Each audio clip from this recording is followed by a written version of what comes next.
మరోమారు జగన్ పై నిప్పులు చెరిగారు విహెచ్. నియంతలా వ్యవహరిస్తున్న జగన్ కు ఓటేసే విషయంలో కడప ఓటర్లు ఒకటికి 2 సార్లు ఆలోచించుకోవాలని హితవు పలికారు విహెచ్. ప్రచారానికి వచ్చిన నేతలపై దాడులు చేయడం కడప కల్చరా అని ఆయన ప్రశ్నించారు. ఊరూరా తిరగకుండా ప్రచారానికి దూరంగా ఇంట్లోనే కూర్చుని గెలవాలని జగన్ కు సవాల్ విసిరారు విహెచ్. ఆలోచన చేసినోడు ఎవరిని క్షమించాడు అంటున్నా. అందుగురించి నేను కడప ప్రజలు మీరు ఆలోచన చేసి ఓటేయండిరా బాబు.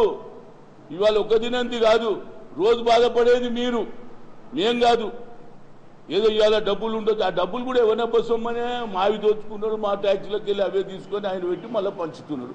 మీరు తీసుకొని కానీ ఓటు మాత్రం కాంగ్రెస్కి వేయమని చెప్తున్నారు. ఎందుకంటే తర్వాత ఇబ్బంది పడేది మీరే.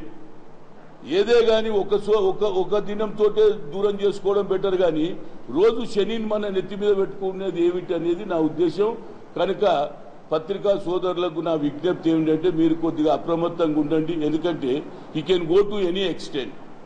ఎందుకంటే ఒక మాజీ ముఖ్యమంత్రి చేసిన చంద్రబాబు విడుదలే, చిరంజీవి విడుదలే, ఎవరిని కూడా అతను కడపకి ఎవరు రావద్దు, కడప నా జాగీర్ అంటున్నాడు ఆయన. అట్లా కూర్చొని గెలిస్తే నిజంగా యూఆర్ఏ పాపులర్. ఇదిగల్లి తిరుగుతూ పోయినటువంటి దుర్మార్గంగా అది చిరంజీవి కావచ్చు, చంద్రబాబు కావచ్చు, ఒక రాజకీయ నాయకులను అడ్డుకోవడానికి రాళ్లు రప్పలతో చెప్పులతో కొట్టడం అనేది ఇది.